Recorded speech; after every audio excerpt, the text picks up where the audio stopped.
Hi, everyone, and welcome back to the 11th module of the History of Christianity 1 course. In previous sections, we've looked at some of the early leaders in the time between the early church and the medieval church. In this section, we'll look at one large division of the universal church that went in a different direction from what we normally consider the medieval church. We'll talk about its history and how it differed from the medieval church and how it was split away from the medieval church. In this section, we are looking at the Eastern Orthodox churches. The name Orthodox goes back to the Christological controversies, and it described those churches that agreed with the Trinitarian and Christological decisions of the church councils, as distinguished from heretical churches. And then this term was also applied to refer to the Eastern-style churches, as opposed to the churches in Western Europe, which became known as Roman Catholic.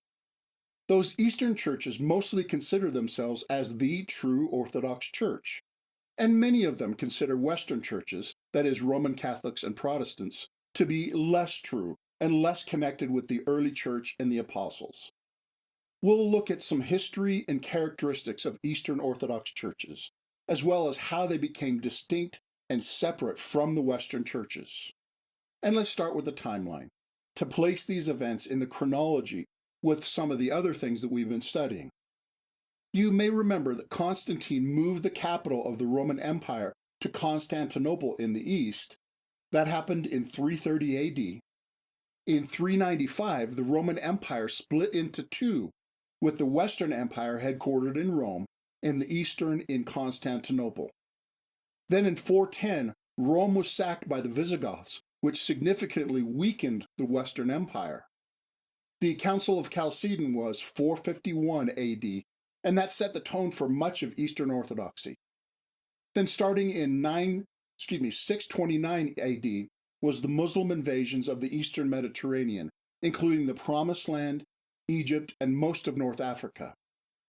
The Iconoclast Controversy was a major issue in Eastern churches from around 700 to 900.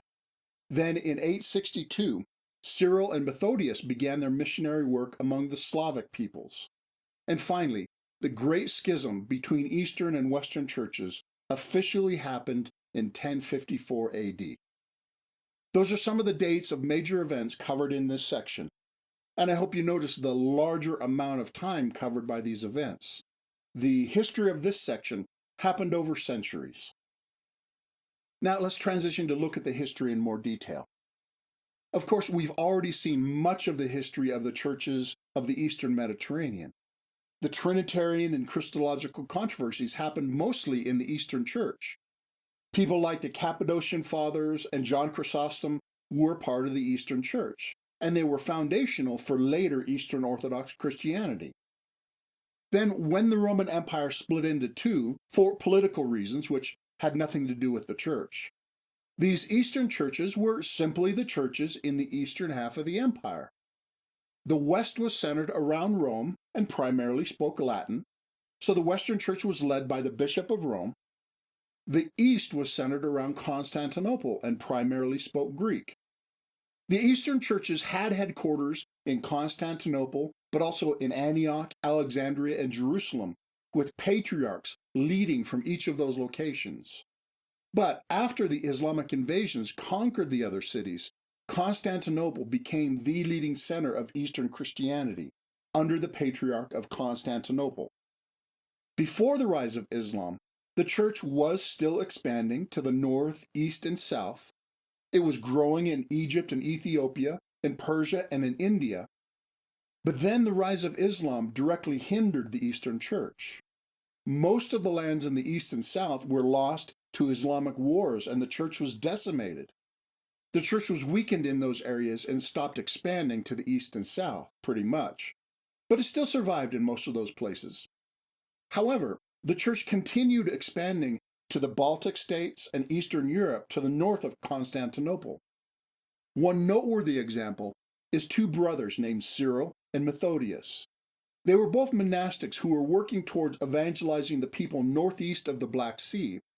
When the Prince of Moravia sent to the emperor in Constantinople, and he asked for missionaries to, quote, explain to us the Christian truths in our own language. So the emperor sent Cyril and Methodius as missionaries to that region of the Slavic peoples. Now, the term Slavic refers to a few related people groups in that area of the world, and Slavic languages obviously refers to a number of very similar languages spoken by those peoples. Cyril and Methodius modified the Greek alphabet for use with the Slavic languages, which had never before been written down. This alphabet, called the Cyrillic alphabet after Cyril, is still used for Slavic languages like Russian and others. And they also translated the Bible into one of the Slavic languages, which was the basis for later translations into other related languages. And they wrote a liturgy in Slavic that was a key to its missionary expansion. After their death, other Slavic peoples became interested in Christianity and eventually converted. Vladimir of Kiev in modern Ukraine and his people were baptized in 988 AD, and Christianity expanded to Russia with centers in St. Petersburg and Moscow. And after the fall of Constantinople, Moscow was considered the Third Rome, continuing the empire and the Christian Orthodox faith in a form similar to what had existed in Constantinople.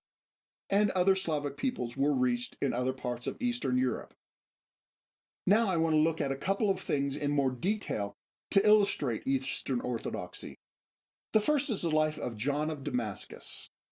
He was influential in Eastern Orthodoxy, in addition to all the leaders that we examined in earlier sections.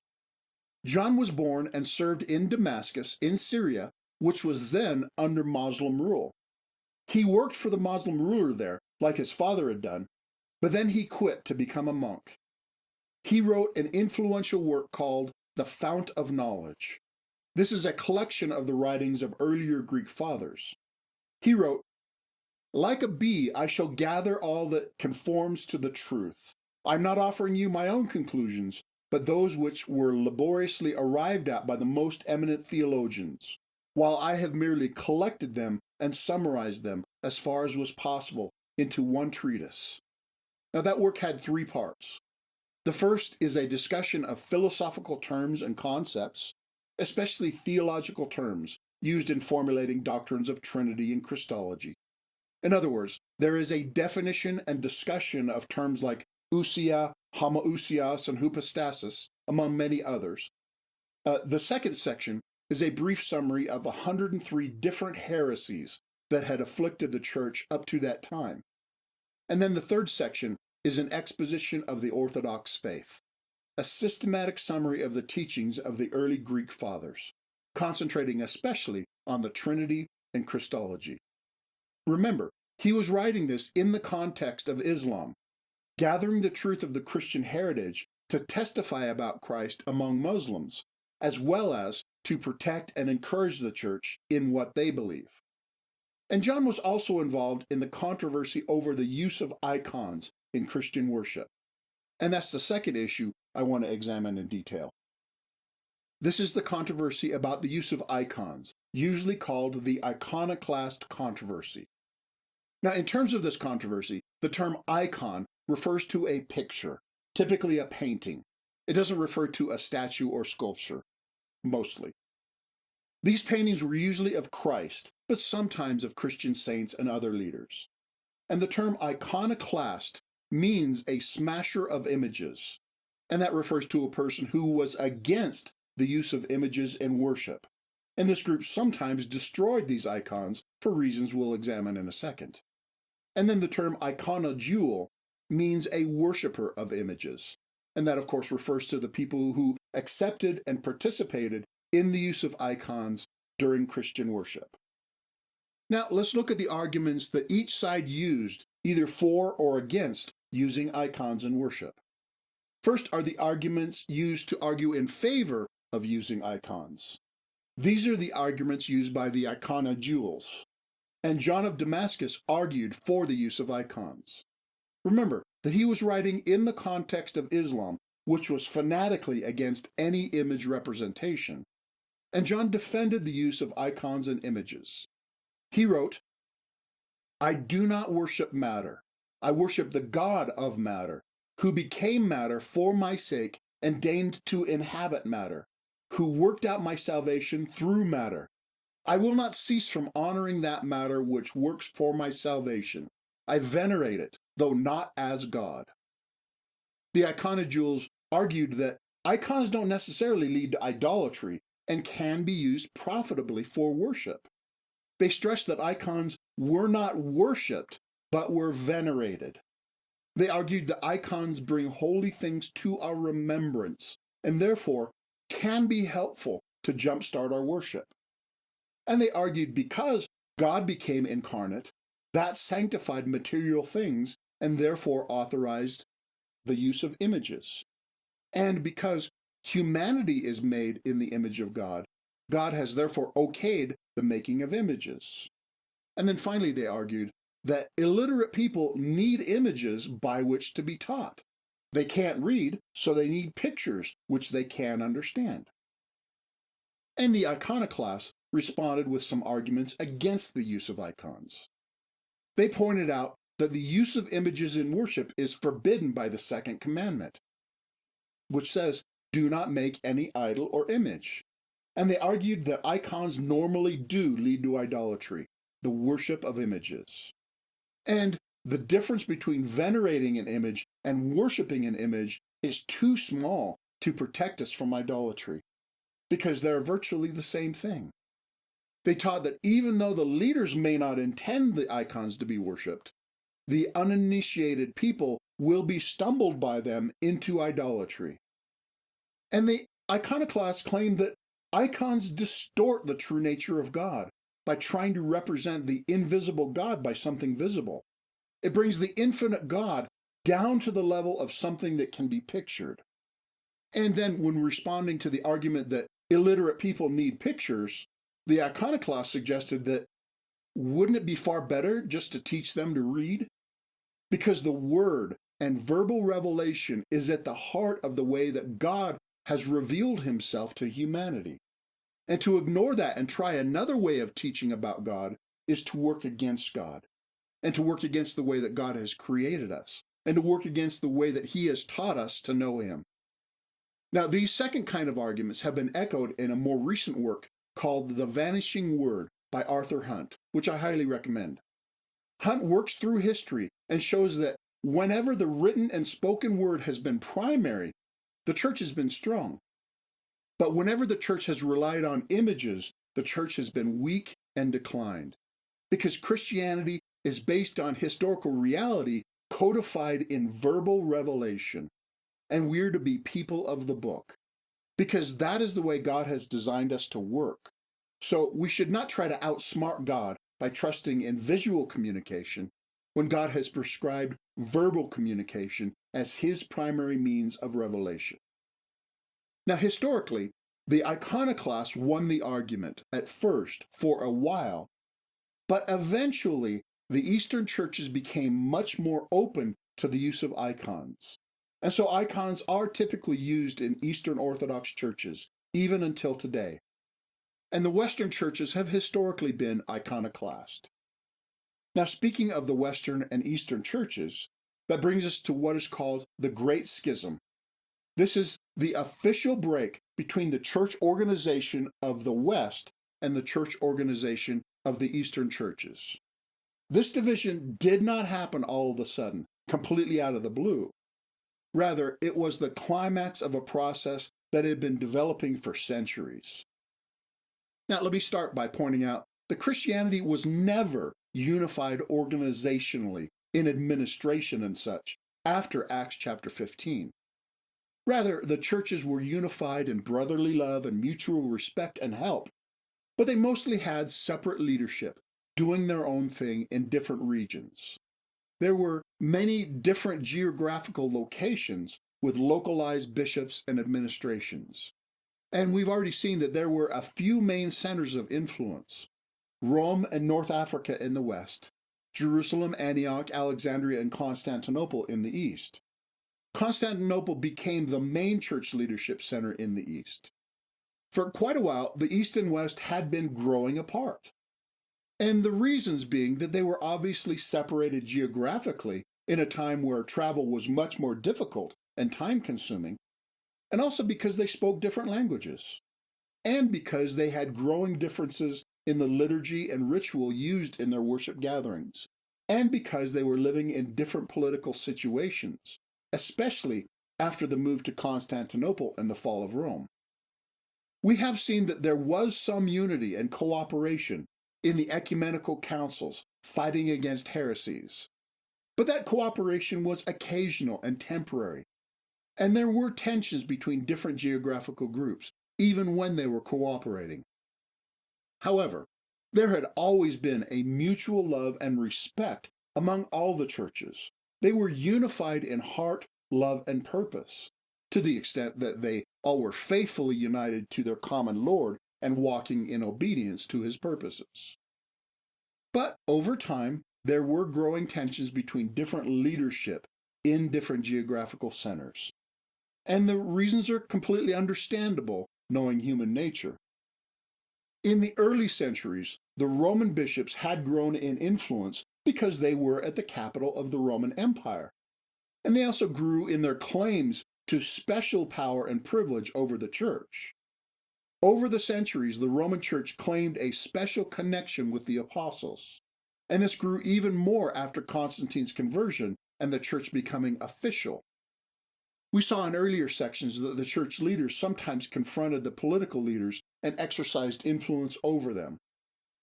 But then, after the political capital moved to Constantinople, the church leaders there grew in influence.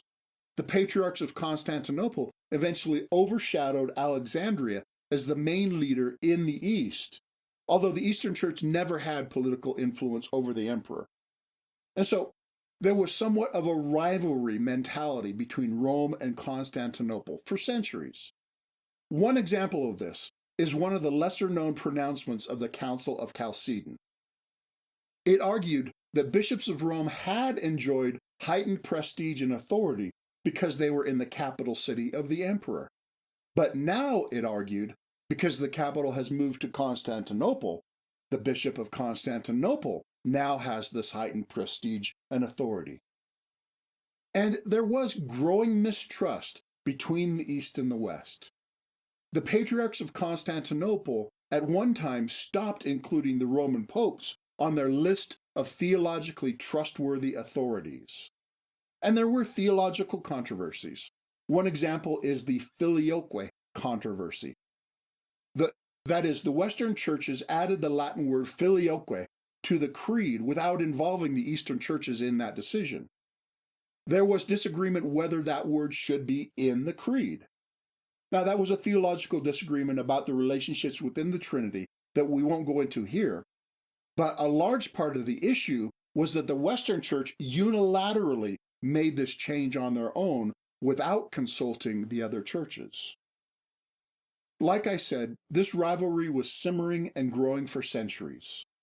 Some of the communications back and forth kind of sound like the ranting of spoiled children, arguing that, oh, I'm better than you are. No, I'm better than you are.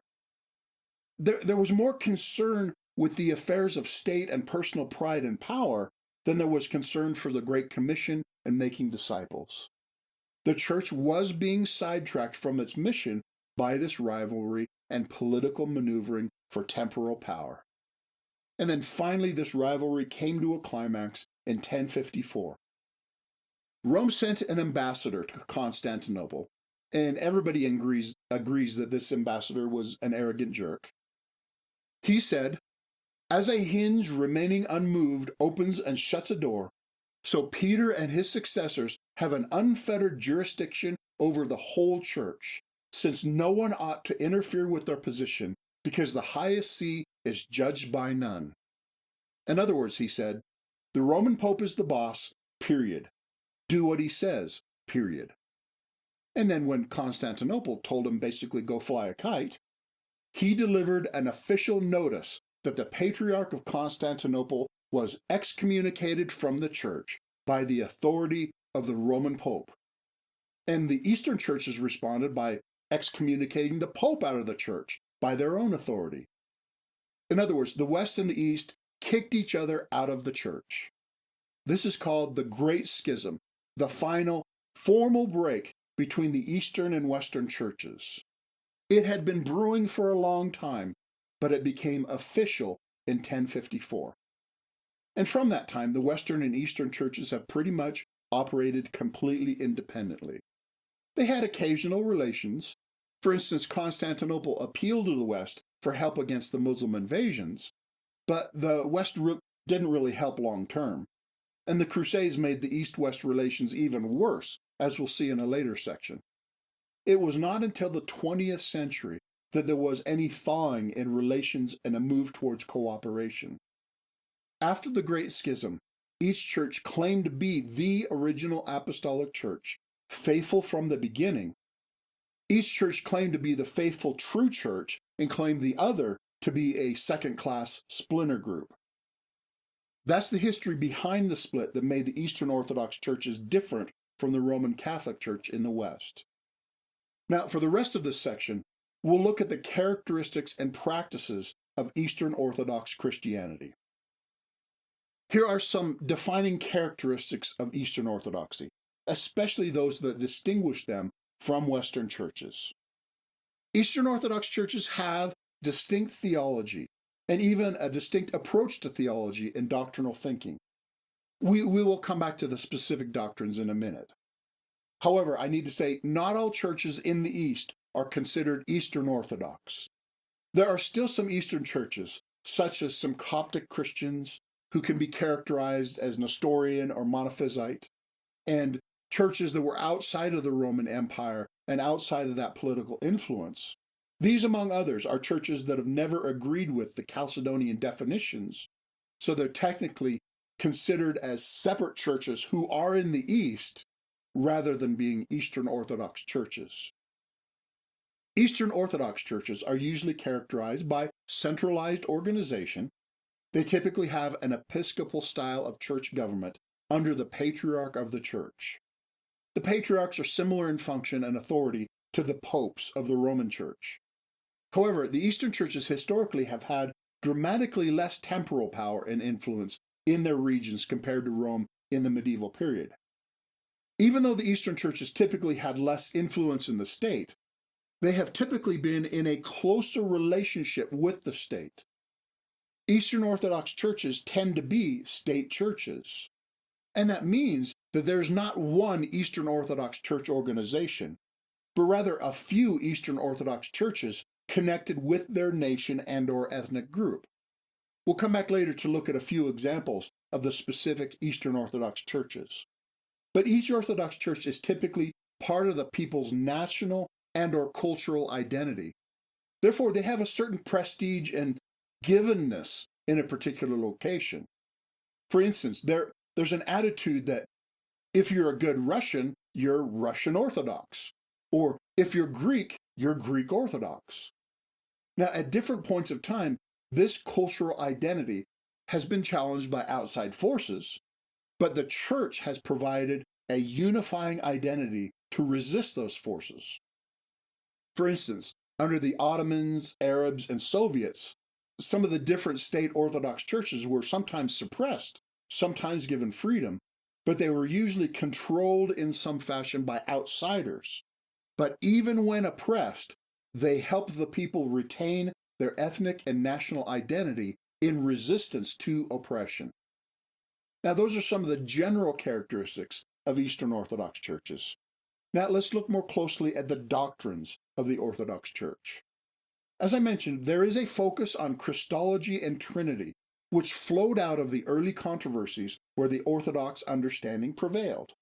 And there is an emphasis on the creeds and traditions that came out of those conflicts and councils. Those controversies were mostly fought in the East, and therefore more profoundly marked the Eastern churches. One of the outcomes of this dynamic is that for Eastern churches, their teaching about salvation stresses the incarnation more than the cross and resurrection compared to the teaching of the Western churches. Now, I don't want to overstate this. It's not all or nothing. However, Orthodox churches typically put more emphasis on Jesus becoming the God-man as the way that humanity can experience salvation.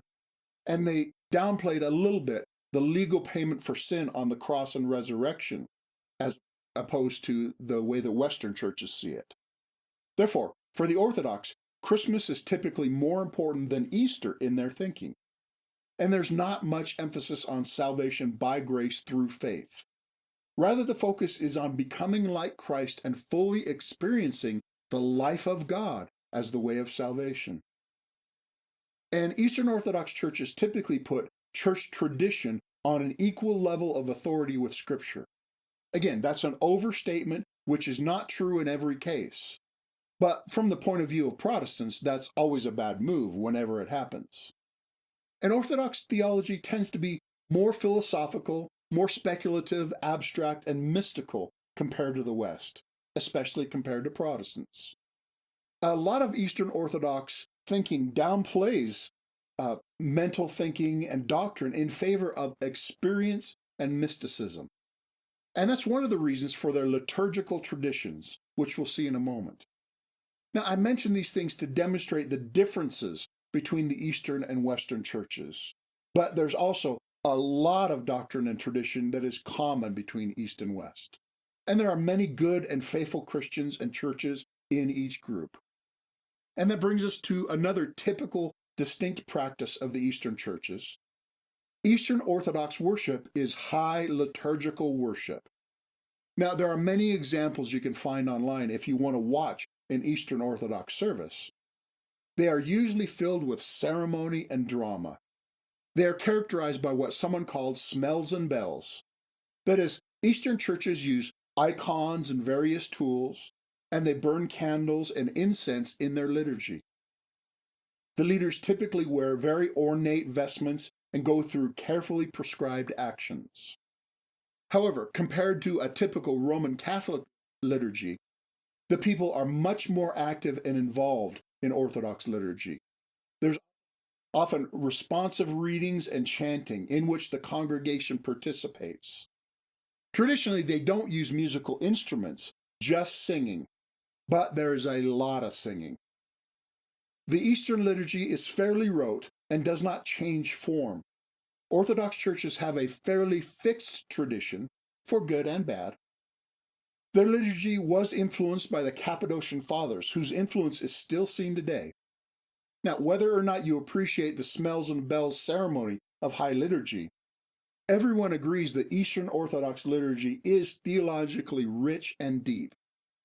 Everything is purposeful and draws attention to the truth of God and Christ. The liturgy emphasizes that God is transcendent and great. He is high above humanity. He is wholly other than us. And the liturgy is clearly Trinitarian. The majesty of the Father as Creator is stressed, and also Christ as Redeemer, and the Holy Spirit as our Sanctifier. The theological richness is one of the keys of this church surviving relatively unchanging for so long. As for the order and activities of the liturgy, Justin referred to the reading of the Scriptures, the exhortation by a notable leader, that is, the sermon or teaching in some form, the offering of prayers, the offering of bread, wine, and water, the long thanksgiving, Eucharistic prayer of sanctification by the notable leader, the partaking of Holy Communion, and the collection for charity. That is a brief overview of the liturgy of Eastern Orthodoxy.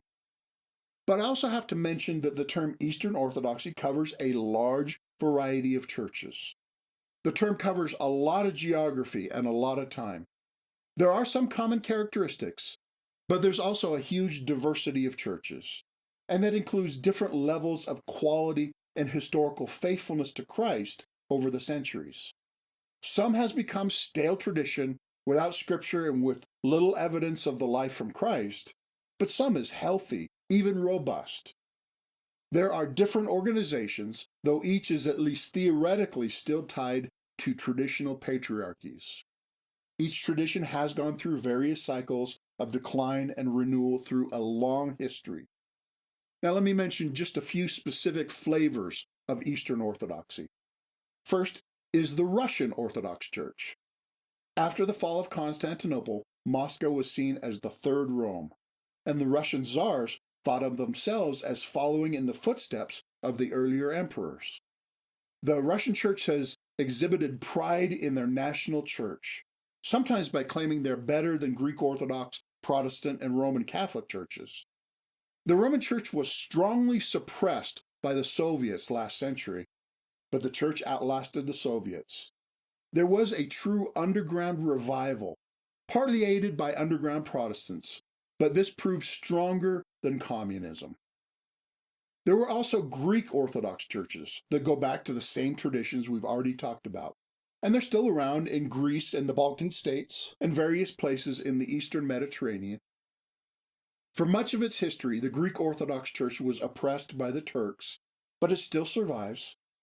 And there are many other smaller national Orthodox churches, such as Ukrainian Orthodox, Balkan Orthodox, Armenian Orthodox, and Ethiopian Orthodox churches. And there are also immigrant Orthodox communities all over the West and some in the Far East. For instance, I've lived in places where there was a large population of people from Armenia, and for that reason, there were Armenian Orthodox churches there.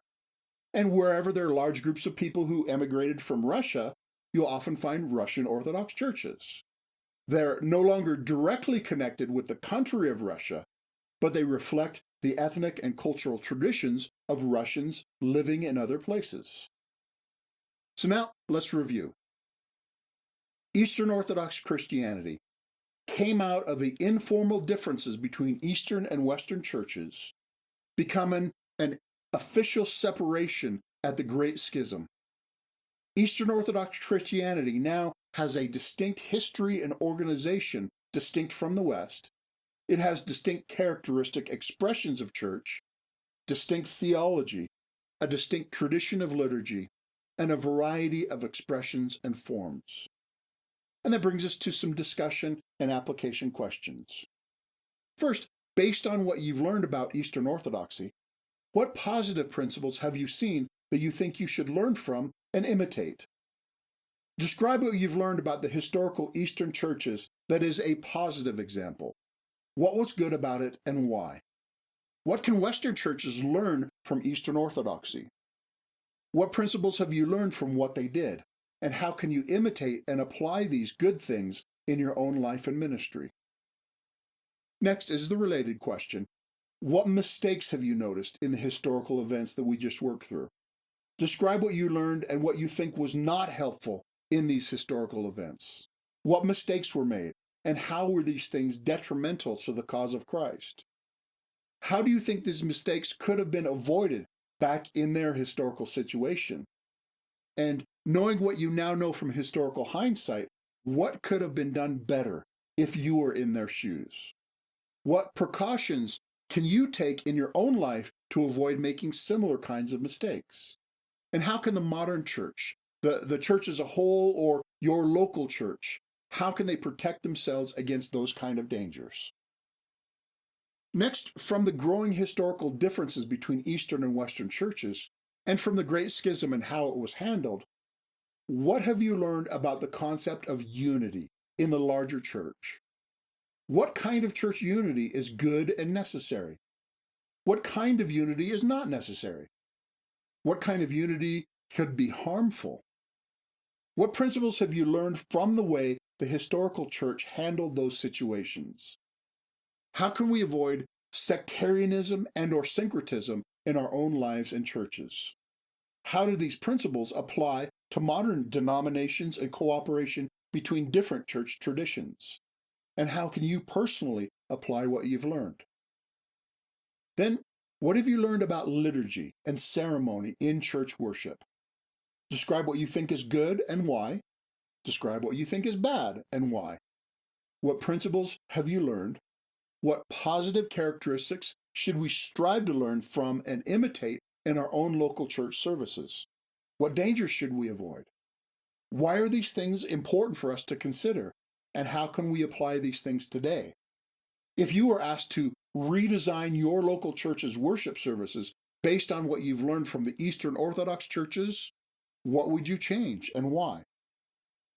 Next, what have you learned from the Iconoclast Controversy? Describe some of the reasons for and against the use of images in worship. Would you consider yourself an iconoclast or an iconodule?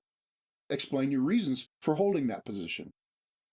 What principles have you learned that you should apply to your thinking and practices about that issue? What are the dangers of using images that you should avoid? What positive outcomes should you pursue if you decide to use images in worship? What difference does the Iconoclast controversy and the similar modern debates make for how you live and serve Christ? And finally, as usual, what else did you learn from this section's material, and how do you intend to put that knowledge into practice? So now is the time to pause for discussion. As usual, when you're ready, I will be back with some guiding principles. So pause the video now and then continue when you're ready.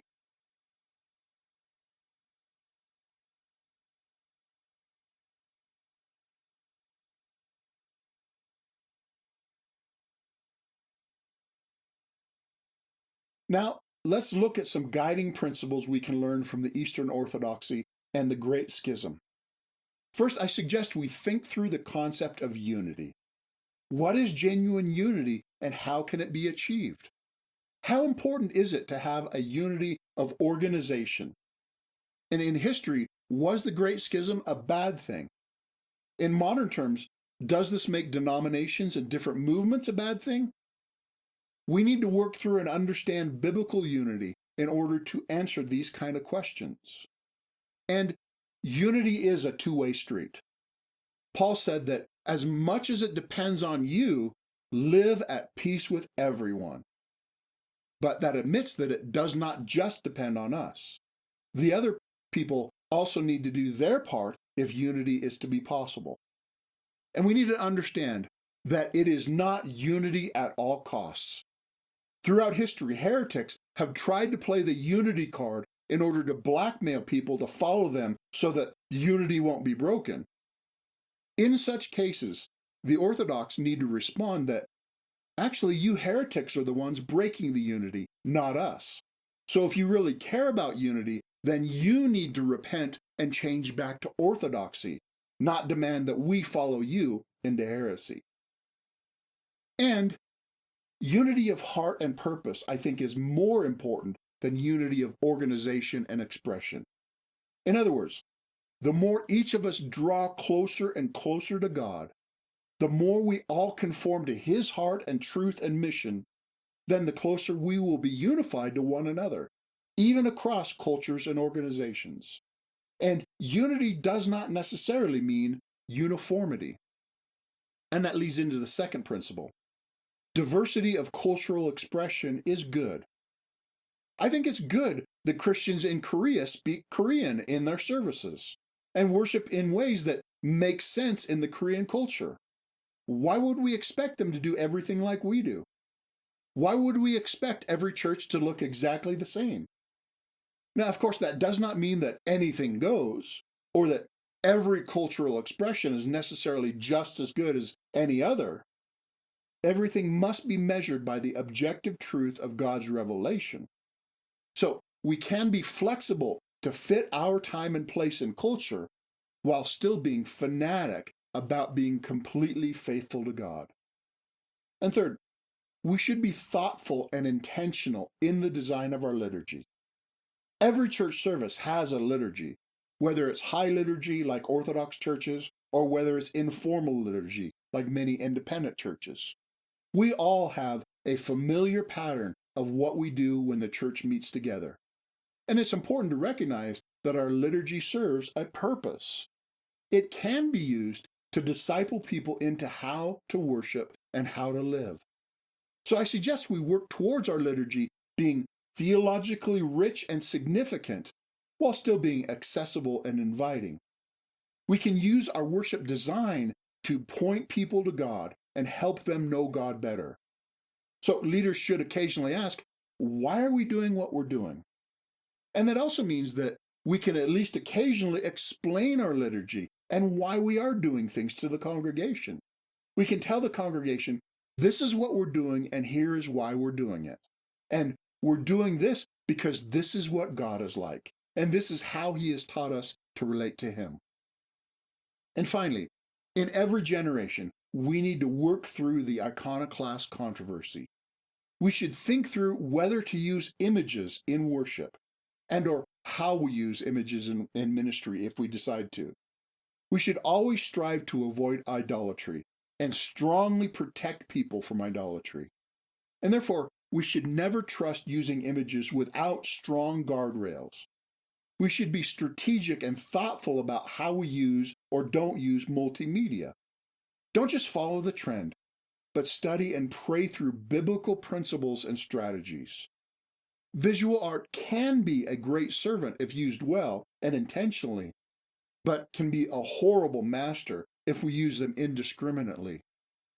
An idea I want you to consider in connection with this larger principle is what you win people with, you win them to.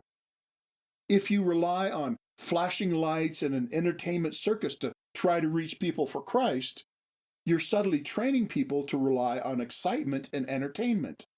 And when their life is not always exciting and entertaining, they might find it more difficult to relate to Christ and follow him.